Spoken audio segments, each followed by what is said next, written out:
Muy buenas tardes, queridos amigos. Les envío un saludo cordial desde Suiza. Deseo a todos los participantes de esta jornada de Psicología Cristiana, Amistad y Psicoterapia un buen provecho de todas las jornadas. Y yo hubiera querido estar de muy buen gusto, pero no es posible. Con lo cual me uno a todos ustedes ofreciendo mis pobres oraciones para el fruto de estas jornadas. Quisiera también agradecer a la organización de la jornada la confianza que me brinda al invitarme a participar y a intervenir. El título de mi intervención se llama Los efectos curativos de la mirada amistosa en psicoterapia. Una de las últimas consultas que justo antes de las vacaciones de verano atendí fue el caso de una niña de 9 años que con el consentimiento de sus padres acudía a mi consulta enviada por su maestra. La niña estaba por acabar el tercer curso de enseñanza primaria, curso en el que el trabajo con las operaciones aritméticas empieza a cobrar importancia en las tareas escolares. Por las dificultades en los rendimientos aritméticos, sospechaba la maestra que la niña pudiera sufrir una discalculía. Como en todos los casos de niños a los que atiendo, y para poder hacerme una idea de su capacidad de expresión, pero también para aventurar una primera mirada en la vida cotidiana de los niños que acuden a mi consulta, acostumbro a entablar una conversación sobre temas cotidianos del niño, esto es, acerca de su vida familiar y escolar. En el caso de la niña a la que me refiero, la cosa o el caso es bien particular y lo he escogido para introducir el tema que hoy me ocupa. El trasfondo que se esconde tras la vida cotidiana de esta niña es bien peculiar y por desgracia bastante habitual en la zona en la que ejerzo mi profesión. Nuestra niña, llamémosla Mayra, tiene un hermano 2 años mayor que ella. Los padres están divorciados desde hace tiempo. La madre vive con otro hombre, el padre con otra mujer. Los lunes y los martes, Mayra y su hermano viven en casa de su padre con la nueva mujer de su padre, a quien Mayra dice apreciar por su amabilidad.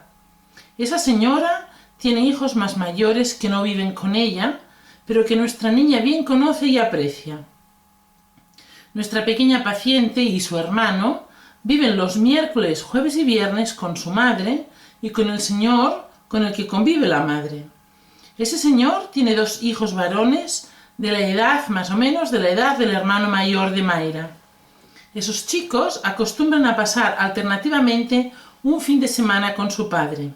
Por eso, durante el fin de semana, mi pequeña paciente acostumbra a convivir alternativamente o bien en casa de su padre o bien en casa de la madre junto con el señor con el que ella convive y los hijos de este último.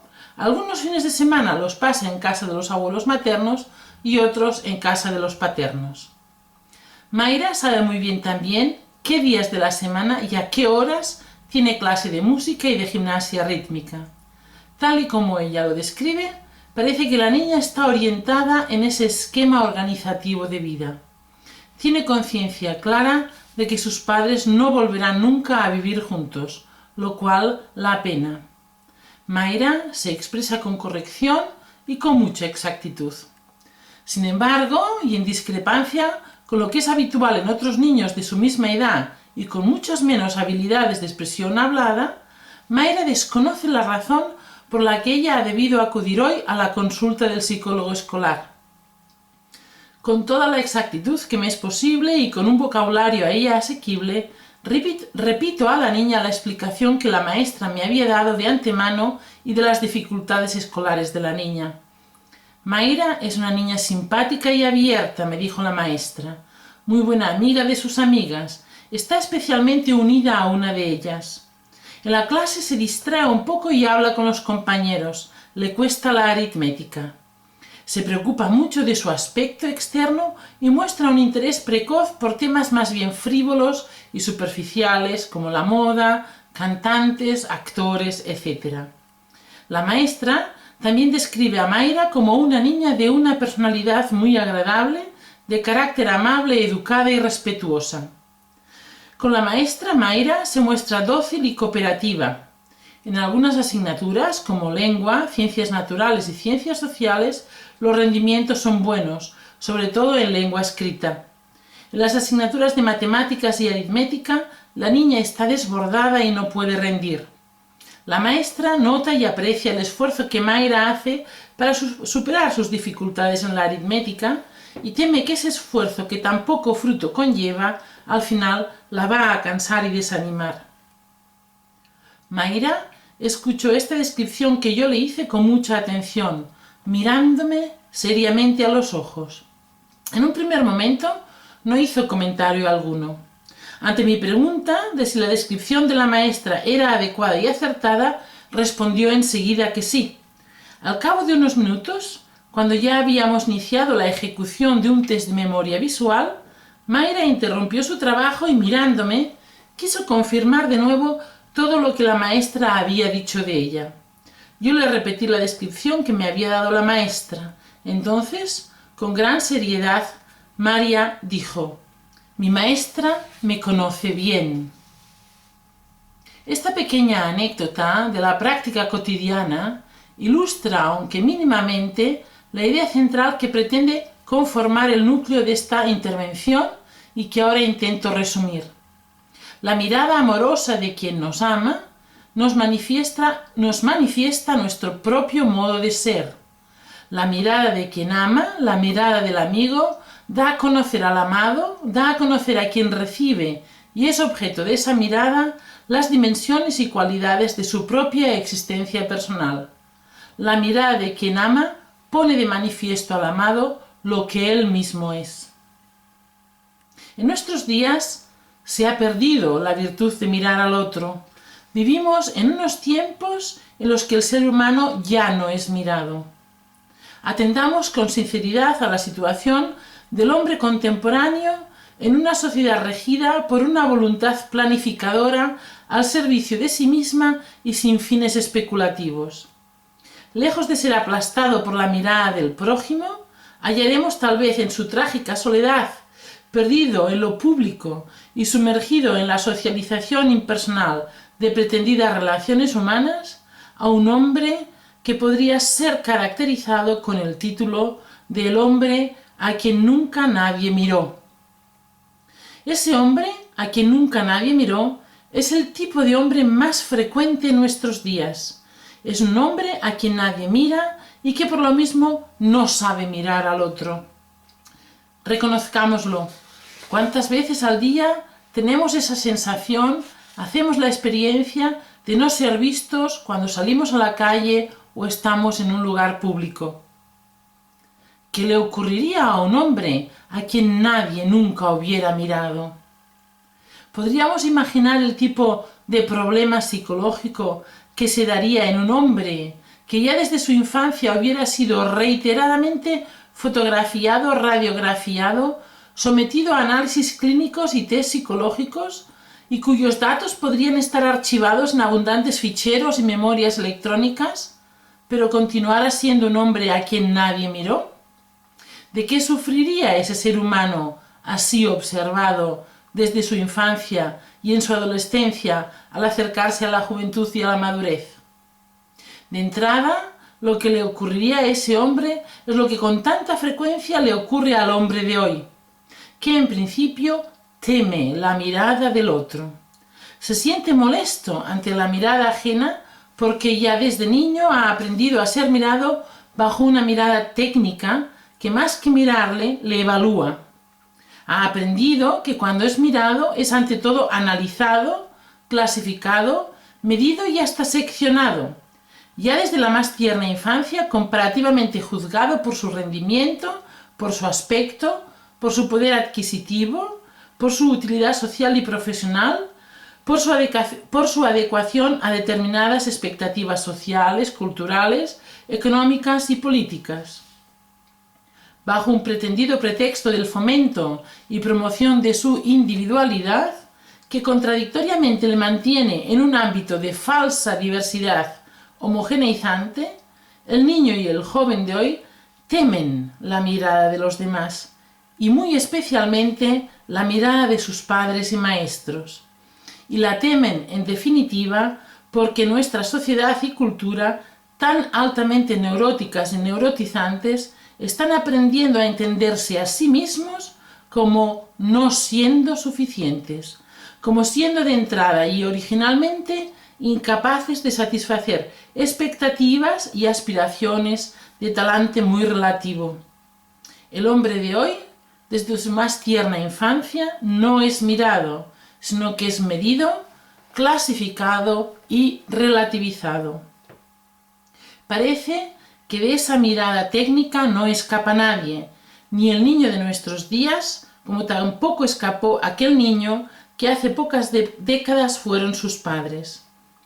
Y es por esa razón que muchos padres, e incluso padres buenos que quieren obrar el bien para sus hijos, han aprendido a mirar a sus hijos solo bajo el prisma de un relativismo más o menos imperante, o por lo menos bajo el prisma de lo que yo me atrevo a calificar como el prisma del déficit.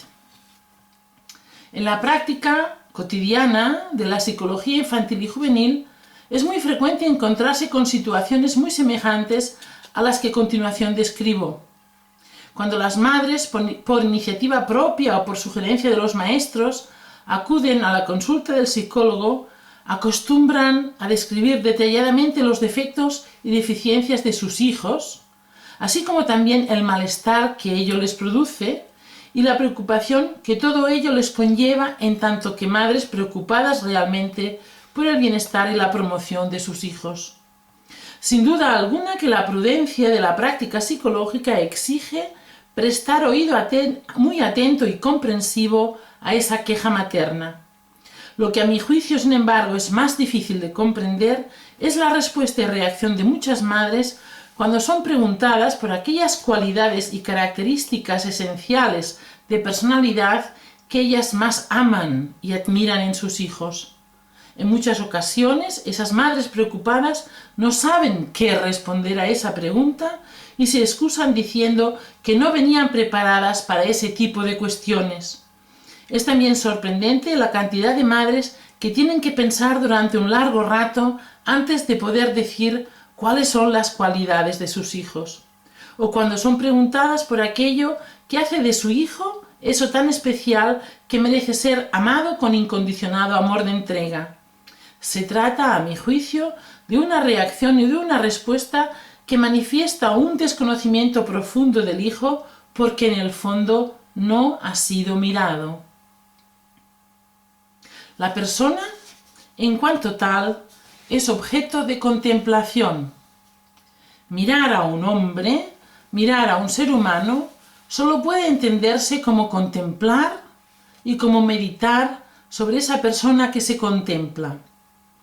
Ello se entiende en su núcleo si se considera la mirada de unos esposos sobre su hijo recién nacido y máximamente cuando se considera la mirada de Dios sobre el hombre. De la mirada del hombre de hoy ha desaparecido la contemplación de aquello que se mira y el amor por aquello que se mira. El hombre de nuestros días adolece de la experiencia vivificante tan estructurante de ser contemplado y amado. Tal y como advertía Francisco Canals hace ya más de 40 años, hoy en día nos encontramos ante la primera promoción de hombres que no se siente ya amparada en su vida por la mirada paterna de un Dios personal y a la que ha faltado más que a ninguna de las anteriores, y especialmente en los más altos sectores sociales de nuestro mundo industrializado y urbano, la vigilante represión del amoroso mirar de sus padres. El hombre de hoy ha aprendido a temer la mirada del otro, pero no solo a temerla, sino también a rebelarse contra ella. El hombre contemporáneo, desconocedor de la mirada vivificante del amor, rehúsa la mirada porque la vive ante todo como evaluación crítica de la propia vida, incluso de la propia existencia. A causa de esta imperante observación mecanizada y relativizante del hombre, y porque aspira a un sentido que no sabe nombrar y del que solo experimenta su ausencia, se lleva al hombre, si no a la soberbia, por lo menos a una actitud vanidosa y altanera de quien no quiere estar por debajo de nadie y a rebelarse contra quien le dice cómo es y qué ha de hacer. Y en caso de carecer de aquella confianza que en psicología es llamada confianza básica, y en caso también de carecer de los recursos psíquicos y de personalidad suficientes, cae entonces el hombre en aquel abatimiento del alma y del afecto tan intenso y que se instala de tal manera en el interior del hombre que le hace creer que nunca podrá aspirar a ningún bien ni a ser feliz de una forma plena y en correspondencia con el propio ser. Y sin embargo, el ser mirado con mirada desinteresada, con mirada contemplativa y amorosa, lejos de ser destructor y anonadante, es una exigencia radical de la existencia de la vida humana personal. Si somos sinceros y humildes, reconoceremos que no es aplastante para el hombre, sino consolador y fundante, en el sentido de que fundamenta psíquicamente en nosotros la experiencia de la pertenencia mutua, sentirse ante la mirada del amor, ante la mirada de quien nos ama y muy especialmente ante la mirada de Dios. Mirar al otro contemplándole es darse cuenta de su existencia, penetrar en su vida, asentir y afirmar la bondad de su existencia. Por esa razón, ese mirar al otro es también en psicoterapia de importancia fundamental y de un gran valor curativo. No es posible penetrar en la intimidad de una persona si ella voluntariamente no abre a quien le mira el secreto de su conciencia. Martín Echavarría indica que para llegar a conocer a una persona, no en universal, sino en concreto, en sus disposiciones propias, en su carácter, es necesario recurrir a lo que ella nos manifiesta en los sentidos y lo que la persona misma manifiesta a través de la palabra. Pero no siempre la palabra confiesa con fidelidad la interioridad, añade Echavarría.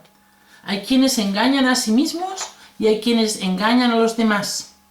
Falta la virtud de la humildad para verse uno como es y la de la verdad, que participa del modo de la justicia para decir por fuera las cosas como uno se las dice por dentro.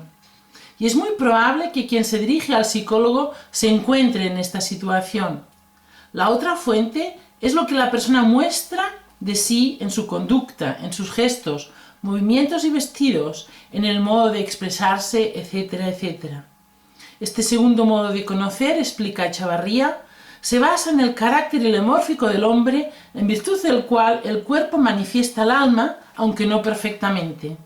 Esta manifestación tiene dos niveles, uno común a todos los hombres, la manifestación de la humanidad a través de lo exterior, otra de cada uno, la expresión de lo que es más propio, de lo personal. En la práctica de la psicología, ese mirar al otro no puede entenderse sino desde el amor de amistad que mueve al psicoterapeuta a buscar y a procurar el bien del otro. En el ámbito de la psicoterapia, esa búsqueda del bien del otro consiste en ayudar a conocer y educar la propia vida sensitiva a partir del centro de la personalidad humana que es su inteligencia y su voluntad.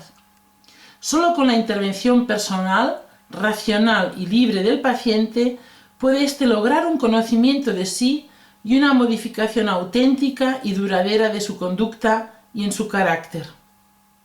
El paciente, pues, debe aprender antes que nada a conocerse a sí mismo. De ahí que al paciente le es de gran importancia encontrar a otro que ponga un espejo ante sus ojos para poder reconocer en él. Es de gran importancia encontrar a otro para que el hombre avance en su camino y sobre todo para que él mismo llegue a conocer lo que él mismo es y puede hacer. Por la mirada del psicólogo, el paciente debe aprender a conocerse a sí mismo con una finalidad muy clara, la de aprender a saber lo que él mismo es e inmediatamente después para aprender a conocer aquello que él mismo puede y debe hacer. Aquella guía psicológica más eficaz es aquella que permite realizar a quien es guiado el mayor trabajo propio que le sea posible y le impulsa con suaves indicaciones y estímulos a descubrir sus propios y verdaderos motivos. En psicoterapia, en muchos casos, lo realmente importante es que el psicólogo sepa realizar bien esa tarea de poner un espejo ante los ojos del paciente, de tal manera que éste pueda reconocerse en ese reflejo de la mirada del psicólogo. Por esa razón, la mirada del psicólogo, quien, como cualquier otro consejero moral y espiritual, trabaja más que con su saber, con su persona, debe ser capaz de desvelar y descubrir, en el sentido más literal de las palabras, de desvelar y descubrir al paciente quién es él. Y puesto que no se puede tener un buen juicio sino de aquello que se conoce, el contenido de la mirada del psicólogo sobre su paciente debe llegar a convertirse en fuente de conocimiento para este último. Dice Bofill que la contemplación de la persona pide de sí reciprocidad. El conocimiento de la persona se da siempre en un diálogo. La relación entre yo y tú es reversible. Es una relación entre dos sujetos que se comprenden mutuamente. La comprensión que el psicólogo alcanza de su paciente, ya sea por vía de la palabra expresada, ya sea por la observación mediata de los aspectos sensibles y visibles del paciente, ya sea por la apreciación de las maneras y formas de reaccionar, o ya sea por la connaturalidad, es el fruto de una mirada misericordiosa, compadecida y movida por las necesidades y limitaciones del otro. El ver los hechos de los demás con buen espíritu, o para utilidad propia, es decir, para que las buenas obras del prójimo nos animen a ser mejores, o incluso para utilidad de ellos, en cuanto que puede corregirse lo que haya de vicioso en ellas, según las reglas de la caridad y guardando el orden debido, es loable. Pero mirar los hechos del prójimo, para menospreciarlo o difamarlo, o para inquietarle inútilmente, es vicioso. La mirada del psicólogo sobre su paciente es del primer tipo. Es una mirada con buen espíritu, amistosa y particularmente misericordiosa, que tiene muchos efectos curativos inmediatos en el paciente, de entre los cuales a continuación quiero hacer mención de los tres siguientes. El primero de ellos es el más notable y fructífero. La mirada del psicólogo es manifestación del vivo interés que la persona del paciente despierta en el corazón del psicólogo, interés y atención que por su parte brotan de un verdadero amor de amistad, preocupado por el bien del otro. La mirada amistosa del psicólogo patentiza ante el paciente la bondad y la necesidad de su existencia concreta y personal. El primer fruto de la mirada amistosa y misericordiosa del psicólogo es la afirmación de la bondad de la existencia. Es lo que yo denomino la confirmación en el ser. ¡Qué bueno es que tú existas! Sin esa confirmación en el ser, sin esa seguridad de la propia bondad existencial, no puede darse avance posible en psicoterapia. La reciprocidad en la comunicación es en este sentido máxima. Por la presencia en la mirada del psicoterapeuta que afirma la bondad de la existencia del otro, del paciente, éste puede llegar a sentir, a percibir la bondad de su propia existencia. Esta experiencia conduce o prepara al paciente para otras experiencias consecuentes, como son la de la pertenencia y de la filiación y la de la percepción del sentido de la propia vida. El segundo de los frutos es el descubrimiento de las cualidades propias a la luz de la verdad de la propia vida. Dada la bondad de mi existencia, merecerá la pena y el esfuerzo descubrir y desvelar las buenas propiedades de mi existencia concreta. El reflejo de la mirada amistosa del psicólogo pone de manifiesto al paciente las buenas cualidades de su ser y de su hacer. Enseña Santo Tomás de Aquino que la confesión de lo que hay acerca de uno mismo, en cuanto que es exposición de una verdad, es cosa buena con bondad genérica. Esto vale tanto para el paciente como para el psicólogo.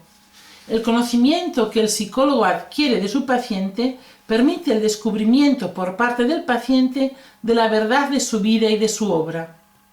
La verdad de la vida es aquella por la que una cosa es verdadera. Por eso, el efecto de ese descubrimiento o desvelamiento es muy importante. Se trata ni más ni menos que del descubrimiento de lo que es verdadero en mí. En este sentido, el buen psicólogo fomenta en su paciente el hábito del conocimiento de sí mismo. Bajo la atenta mirada del psicólogo, ese conocimiento de sí mismo debe pasar necesariamente por el filtro de la realidad. No hay verdadero conocimiento de sí mismo sin ejercicio de la humildad. Y ese conocimiento de sí mismo debe quedar colmado con la exclamación del apóstol: ¿qué tienes que no hayas recibido? Uno de los efectos más curativos de la mirada amistosa del psicólogo que pueden esperarse y fomentarse a partir de los anteriores es el de favorecer la formación de la conciencia. Por la falta de una mirada amistosa y convenientemente represiva, al hombre contemporáneo se le hace cada vez más difícil escuchar la voz de su conciencia. Puesto que la conciencia originalmente indica la relación de un conocimiento con una cosa, la mirada amistosa del psicólogo favorece la aplicación del conocimiento que el paciente ha adquirido sobre sí mismo a lo que hace en su vida concreta. Santo Tomás atribuye a esa aplicación del conocimiento 3 funciones, que son la de testificar, la de incitar y, por último, la de emitir un juicio según la bondad o la maldad de lo hecho, excusando, acusando o remordiendo. Uno de los objetivos más importantes en la intervención psicoterapéutica es asistir al paciente de tal modo que, ordenando sus afectos, pueda llegar a emitir un juicio verdadero sobre sí mismo. Para la emisión de este juicio es imprescindible el acto de la conciencia. La mirada amistosa del psicólogo puede llegar en ocasiones a suplantar temporalmente esa voz de la conciencia que indica el valor de las acciones personales. En comunión con la más auténtica tradición de la Iglesia, el psicólogo católico dispone del maestro que le muestra cómo mirar al hombre, el Sagrado Corazón de Jesús. El corazón de piedra del hombre moderno necesita ser ablandado por la mirada amorosa del corazón de Dios. Mirando y contemplando el corazón de Jesús, abierto y palpitando por mi amor, el mismo amor vehemente de Cristo ablanda nuestro corazón y lo prepara amorosamente para que en él penetre el mismo amor de Dios. Que el Sagrado Corazón de Jesús ilumine nuestros corazones y nos comunique en abundancia el don de mirar con amor. Muchas gracias y muy buenas tardes.